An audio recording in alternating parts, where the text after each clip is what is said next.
மஹிந்தவின் இரண்டாவது மகன் ஜோசித ராஜபக்ச இனிமேல் வெளிநாடு செல்ல முடியாத அளவிற்கு இப்போது நீதிமன்றம் வெளிநாட்டு தடை விதித்தது மாத்திரமல்லாமல் மாதத்திலே முதல் ஞாயிறு மற்றும் மூன்றாவது ஞாயிறு குற்றத்தடுப்பு விசாரணை பிரிவிலே அவர் முன்னிலையாக வேண்டும் என்ற உத்தரவும் இப்போது ஜோசித ராஜபக்சவுக்கு பிறப்பிக்கப்பட்டிருக்கின்றது இன்றைய தினம்.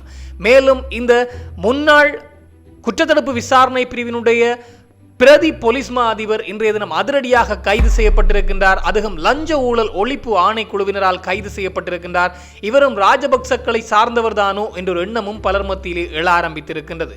மேலும் இந்த சஜின் வாஸ் குணவர்த்தனவை எதிர்வருகின்ற 24ஆம் தேதி வரையிலே விளக்கமறியலில் வைக்கும்படியும் உத்தரவுகள் பிறப்பிக்கப்பட்டிருக்கின்றது. மேலும் இலங்கையிலே எரிபொருளுக்கான தட்டுப்பாடு ஏற்பட போகின்றது, எரிபொருளை சிக்கனமாக பயன்படுத்துங்கள் என்ற உத்தரவும் பெட்ரோலிய கூட்டுத்தாபனத்தினால் இப்போது பொதுமக்களுக்கு கொடுக்கப்பட்டிருக்கின்றது. இந்த விடயங்கள் பற்றித்தான் இந்த தொகுப்பினூடாக முழுமையாக பேச போகின்றோம். அன்புறவுகளில் ஒருக்குமே வணக்கம். ஜோசித ராஜபக்ச தொடர்பான ஒரு வழக்கு ஒன்று இன்றைய தினம் ஹோமாகம மேல் நீதிமன்றத்தில் எடுக்கப்பட்டிருக்கின்றது. குறிப்பாக ஜோசித ராஜபக்சனுடைய தனியார் வங்கி கணக்கு ஒன்றிலே 17 மில்லியன் ரூபாய்கள் வரையிலே வைப்பில் இடப்பட்டிருக்கின்றதாம். ஆனால் இந்த பணம் எப்படி வந்தது என்று தெரியாது. இது தொடர்பான வழக்குகள் இடம்பெற்று இன்றைய தினம் இந்த ஹோமாகம மேல் நீதிமன்றத்திலே அந்த வழக்கினுடைய குற்றப்பத்திரிகை தாக்கல் செய்யப்பட்டிருக்கின்றது. ஜோசித ராஜபக்சவுக்கு எதிராக, மஹிந்த ராஜபக்சவுடைய இரண்டாவது மகன் ஜோசித ராஜபக்சவுக்கு எதிராக இந்த குற்றப்பத்திரிகை தாக்கல் செய்யப்பட்டிருக்கின்றது. இதன்போது ஜோசித ராஜபக்சவை 2 லட்சம் ரூபாய் பிணை ரொக்க பிணை அடிப்படையிலும் 50 லட்சம் ரூபாய் 2 சரீர பிணைகளிலும் அவர் பிணையிலே விடுவிக்கப்பட்டிருந்தாலும் ஜோசித ராஜபக்சவுக்கு மிக பெரும் நெருக்கடியை கொடுத்திருக்கின்றது ஹோமாகம மேல் நீதிமன்றம். இதில் இந்த 17 மில்லியன் ரூபாய் எப்படி வந்தது என்று தெரியாது, இது சட்டவிரோதமான சொத்து என்ற அடிப்படையிலே தான் அந்த குற்றப்பத்திரிகை தாக்கல் செய்யப்பட்டிருக்கிறது ஜோசித ராஜபக்சவுக்கு எதிராக. இங்கே மாத்திரமல்ல, டெய்சி பாட்டி மற்றும் ஜோசித ராஜபக்ச இணைந்த 50 மில்லியனுக்கும் அதிகமான சொத்தும் இன்னும் ஒரு நீதிமன்றத்திலே இந்த வழக்கு நிலுவையில் இருக்கின்ற போது ஹோமாகம நீதிமன்றத்திலே 17 மில்லியன் சட்டவிரோத சொத்து வழக்கு இவருக்கு இருக்கின்றதாம். இதன் போதுதான் ஒரு பேரடியை கொடுத்திருக்கின்றது நீதிமன்றம். ஜோசித ராஜபக்ச எதிர்வருகின்ற 19ஆம் திகதியிலிருந்து வெளிநாடு செல்ல முடியாது, வெளிநாட்டு பயணத்தடை விதிக்கப்பட்டிருக்கின்றது. அத்தோடு ஒவ்வொரு மாதத்தினுடைய முதலாவது ஞாயிறு மற்றும் மூன்றாவது ஞாயிற்றுக்கிழமைகளிலே குற்றத்தடுப்பு விசாரணை பிரிவிலே ஜோசித ராஜபக்ச முன்னிலையாகி அங்கே அவர் தன்னுடைய சமர்ப்பணங்களை தெரிவிக்க வேண்டும் என்ற அடிப்படையிலே உத்தரவு பிறப்பிக்கப்பட்டிருக்கின்றது. எனவே இவர் ஒருவேளை வெளிநாடு தப்பிச் சென்று விடுவாரோ என்ற அச்சத்திலே இந்த ஒரு மாதத்தினுடைய முதலாவது ஞாயிறு மற்றும் மூன்றாவது ஞாயிற்றுக்கிழமைகளிலே குற்றத்தடுப்பு விசாரணை பிரிவிலே முன்னிலையாகி சமர்ப்பணம் தெரிவிக்க வேண்டும் என்றும் சொல்லப்பட்டிருக்கிறது. அதாவது ஒரு மாதத்திற்கு 2 முறை குற்றத்தடுப்பு விசாரணை பிரிவுக்கு இந்த ஜோசித ராஜபக்ச செல்ல வேண்டிய நிர்பந்தம் ஏற்பட்டிருக்கின்றது. எதிர்வருகின்ற 19ஆம் தேதி வரையிலே வெளிநாட்டு பயணத்தடையும் அவருக்கு விதிக்கப்பட்டிருப்பதாக சொல்லப்பட்டிருக்கிறது. எனவே இவர்களுக்கு இது சார்ந்து மாத்திரமல்ல, இதைவிட இன்னும் பல வழக்குகள் நிலுவையிலே இருக்கின்றது. ஓரிரு வாரங்களுக்கு முன்னர் தான் டெய்சி பரோட், அதாவது டெய்சி பாட்டி, இந்த ஜோசித ராஜபக்சவுடைய இணைந்த வங்கி கணக்கு விவகாரம் சார்ந்த வழக்கிலிருந்து வெளியெடுக்கப்பட்டிருந்தார். காரணம், அவருடைய உடல் தகமை கருதித்தான் அவர் அந்த வழக்கிலிருந்து வெளியெடுக்கப்பட்டிருக்கிறார். அவருக்கு எந்த விதமான ஞாபகங்களும் இல்லை. அத்தோடு இந்த வழக்குகள் சார்ந்து நீதிமன்றம் வந்து செல்ல முடியாத நிலை அவருக்கு இருப்பதனால் மருத்துவ அறிக்கைகள் கருதி இந்த டெய்சி பரோட் என்று சொல்லப்படுகிற டெய்சி பாட்டியை அந்த வழக்கிலிருந்து விடுவிப்பு செய்திருக்கின்றார்கள். ஆனால் ஜோசித ராஜபக்சவுடைய வழக்கு தொடர்ச்சியாகவே சென்று கொண்டிருக்கின்றது. அதே போன்ற ஒரு வழக்குத்தான் இன்றைய தினம் இந்த ஹோமாகம மேல் நீதிமன்றத்திலே குற்றப்பத்திரிகை தாக்கல் செய்யப்பட்டு ஜோசித ராஜபக்சவு கழுத்துப்பிடி என்று அல்லது கழுத்து இறுக்கப்பிடி போது பிடிக்கப்பட்டிருக்கிறது. குறிப்பாக 2 தடவை மாதத்திலே குற்றத்தடுப்பு விசாரணை பிரிவிலே முன்னிலையாக வேண்டும் என்றும் சொல்லப்பட்டிருக்கின்றது. மேலும் இன்றைய தினமும் ஒரு மிக முக்கியமான கைது ஒன்று இடம்பெற்றிருக்கின்றது.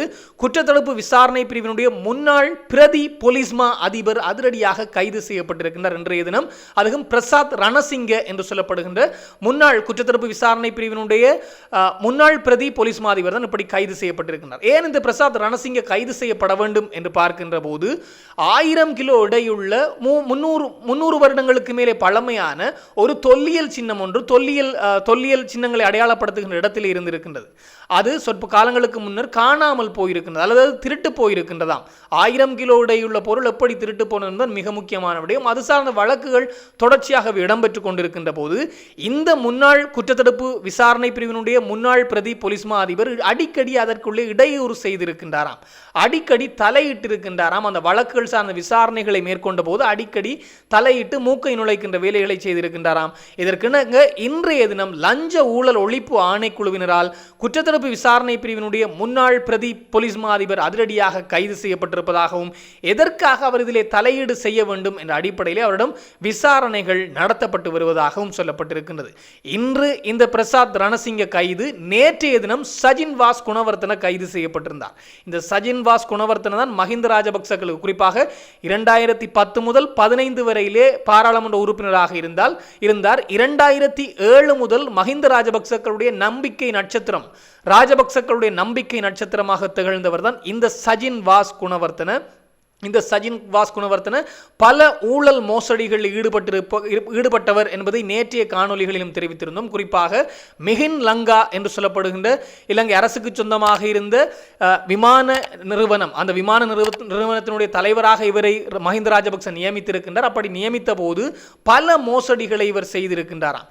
அது மாத்திரமல்லாமல் ஒரு தமிழ் தொழிலதிபரிடமிருந்து 600 மில்லியனுக்கும் அதிகமான பணத்தை மோசடி செய்திருக்கின்றார் என்று சொல்லப்படுகின்றது. ஆனால் நேற்றைய தினம் அவர் கைது செய்யப்பட்ட விடயம் 243.8 மில்லியன் ரூபாய்கள் சட்டவிரோத சொத்து சேர்த்திருக்கின்றார் என்ற அடிப்படையில் இதற்கு முன்னர் குறிப்பிட்டிருந்தார்கள். மஹிந்தவோடு சேர்ந்து திரிந்த பலர், ராஜபக்சக்களால் பலருக்கு திடீர் பணக்காரனாக இருக்கின்றார்கள், அவர்கள் சட்டவிரோதமான சொத்து குவித்திருக்கின்றார்கள் என்ற அடிப்படையில் சொல்லப்பட்டது. அதிலே ஒரு பெயராக இவருடைய பெயரும் இருந்தது, சஜின் வாஸ் குணவர்த்தன. எனவே இவரும் இப்போது கைது செய்யப்பட்டிருக்கிறார். இவரை எதிர்வருகிற 24ஆம் திகதி வரையிலே விளக்கமறியலில் வைக்கும்படி உத்தரவு பிறப்பிக்கப்பட்டிருக்கிறது. கொஞ்சம் சிரிச்ச முகத்தோடு தான் அவர் போகின்றார். காரணம், இந்த கைது ஒன்றும் அவருக்கு புதிதல்ல. இதற்கு முன்னர் இந்த மைத்திரி ரணில் நல்லாட்சி என்று சொல்லப்பட்ட அந்த அரசாங்கத்திலும் அவர் கைது செய்யப்பட்டிருந்தார் 2016 கால பகுதியிலே.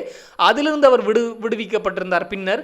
ஆனால் இப்போது மீண்டும் அவரை கைது செய்திருக்கின்றார்கள். பல உண்மைகள் வெளிவரலாம் என்று சொல்லப்படுகின்றது. இப்படி ஒவ்வொருவரையும் தூக்குவதற்கு அரசாங்கம் அடுத்த கட்ட நகர்வுகளையும் மேற்கொண்டு கொண்டிருக்கின்றது என்பது மிக மிக முக்கியமான விடயம்.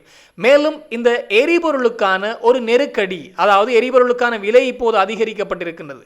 எரிபொருளுடைய விலை அதிகரித்திருப்பதாக சொல்லப்பட்டிருக்கிறது. பெட்ரோலிய கூட்டுத்தாபனம் இன்றைய தினம் ஊடக சந்திப்பின் போது அதனுடைய தலைவர் இந்த விடயத்தை தெரிவித்திருக்கின்றார். இந்த எரிபொருளுக்கான விலை அதிகரிப்புக்கு காரணம் பொதுமக்கள் தான்.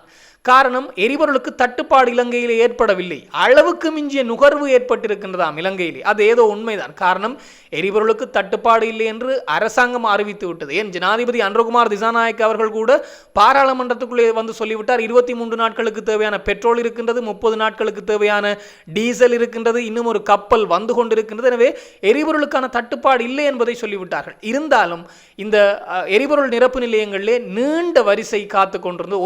ஒரு வாரங்களுக்கு மேலாக இந்த நீண்ட வரிசை இருந்தது. ஆனால் இப்போது பார்த்தால் ஈயாடாத குறையாக கிடக்கின்றது ஒவ்வொரு எரிபொருள் நிரப்பு நிலையங்களும். காரணம், அந்த அளவுக்கு எரிபொருளை நிரப்பி பதுக்கி விட்டார்கள் என்று தான் சொல்ல வேண்டும். எல்லோருமே எரிபொருள் நிரப்பு நிலையங்களே ஆட்கள் இல்லை, தேவைக்கேற்றவர்கள் மாத்திரம் சென்று இப்போது எரிபொருளை நிரப்பி செல்கின்ற நிலை காணப்படுகின்றது. அப்படி இருக்கின்ற போதுதான் இந்த பெட்ரோலிய கூட்டுத்தாபனம் இந்த அறிக்கையை தெரிவித்திருக்கின்றார்கள், இந்த செய்தியை வழங்கி இருக்கின்றார்கள். குறிப்பாக அளவுக்கு மிஞ்சிய நுகர்வு ஏற்பட்டதனால் தான் இந்த எரிபொருளுக்கான ஒரு செயற்கையான தட்டுப்பாடு ஏற்பட்டு இப்போது அதனுடைய எரிபொருளுடைய விலையும் ஏற்றம் கண்டிருப்பதாக சொல்லப்பட்டிருக்கிறது. எனவே இனி வருகின்ற காலங்களில் எரிபொருளை சிக்கனமாக பயன்படுத்துங்கள் என்ற ஒரு ரகசிய சிகப்பு எச்சரிக்கையை கொடுத்திருக்கின்றார்கள் என்பது வெளிவருகின்ற உண்மையாக இருக்கிறது. காரணம், இனி வருகின்ற நாட்களிலே இலங்கை மாத்திரமல்ல பல சர்வதேச நாடுகளிலே எரிபொருள் எரிவாயுக்கான தட்டுப்பாடு ஏற்பட போகின்றது. இதற்கு காரணம் மத்திய கிழக்கு மோதல் தான் இதற்கு மிக முக்கியமான காரணமாக இருந்தது. இந்தியாவிலே கூட எரிவாயுக்கான தட்டுப்பாடு சமையல் எரிவாயுவினுடைய தட்டுப்பாடு இந்தியாவிலே கூட ஏற்பட்டிருக்கின்றது. இந்தியாவிலே சமையல் எரிவாயு அது மாத்திரமல்லாமல் பெட்ரோலுக்கு தட்டுப்பாடுகள் ஏற்படுமாக இருந்தால் இலங்கையை கடுமையாக அது பாதிக்கும். காரணம், இந்தியாவிடமிருந்தும் பெட்ரோலியத்தை இலங்கை வாங்கிக் கொள்கின்றது என்பது மிக மிக முக்கியமான விடயம். எனவே சர்வதேச நாடுகளில் இது இப்போது எதிரொலிக்க ஆரம்பித்திருக்கின்றது. ஈரான் தெரிவித்திருக்கின்றதாம், இனி ஒரு சொட்டு எரிபொருள் கூட எங்களுடைய நாட்டிலிருந்து வெளியே வராது என்று. இது ஒரு மிக பெரும் ஆபத்தை ஏற்படுத்த போகின்றது. ஒரு சொட்டு எரிபொருள் கூட நாட்டிலிருந்து வராது என்றால் ஈரானிடமிருந்து எரிபொருளை வாங்கிக் கொள்கின்ற நாடுகளுக்கும் அது செல்லாது. அப்படி செல்லாமல் போனால் அந்த நாடுகளிடமிருந்து அடுத்தபடியாக கொள்முதல் செய்து கொள்கின்ற நாடுகளான இலங்கை போன்ற நாடுகள் பாதிக்கப்பட போகின்றது என்பதுதான் மிக மிக முக்கியமான விடயமாக இருக்கின்றது. அத்தோடு பல இந்த ஐக்கிய அரபு ராட்சிய நாடுகளும் அதற்குள்ளே உள்ள இணைய நாடுகளும் இந்த எரிபொருள் வழங்கும் வேலைப்பாடுகளை இப்போதைக்கு நிறுத்தி வைத்திருக்கின்றார்கள். காரணம் இந்த யுத்தம். பல எரிபொருள் கிடங்குகள், அவர்களுடைய எண்ணெய் கிடங்குகளிலே பல தாக்குதல்கள் நடத்தப்பட்டிருக்கிறது. மாறி மாறி ஈரான் மாறி இஸ்ரேல் மாறி கடுமையான தாக்குதல்களை நடத்தி வருகின்றார்கள் என்பது மிக முக்கியமான விடயம். இதனூடாக இப்போது எரிபொருளுக்கான விலை ஏற்றம் கண்டிருக்கின்றது. இனி வருகின்ற நாட்களில் தட்டுப்பாடும் ஏற்படலாம். அதை வெளிப்படையாக சொல்லாவிட்டாலும் மக்களுக்கு ஒரு எச்சரிக்கையாக கொடுத்திருக்கின்றார்கள். இந்த எரிபொருள் பாவனையை சிக்கனமாக பயன்படுத்துங்கள் என்று. இனி மக்கள் இதை அவதானமாக உணர்ந்து செயற்பட்டால் இன்னும் சிறப்பாக இருக்கும். இந்த செய்தி வந்தது கொண்டு நாளை முதல் எரிபொருள் நிரப்பு நிலையங்களில் வரிசைகள் ஆரம்பித்தாலும் வாய்ப்புகள் அதிகமாகவே இருக்கின்றது. பொறுத்திருந்து பார்ப்போம். இது தொடர்பாக இன்னும் பல தகவல்கள் வருகின்ற போது உடனுக்குடன் தெளிவுபடுத்த நானும் தயாராக இருக்கிறேன். இன்னும் ஒரு தொகுப்போடு சந்திக்கலாம். உங்களிடம் விடைபெறும் நான் என்றும் உங்கள் அன்பின் ஈழன். வணக்கம்.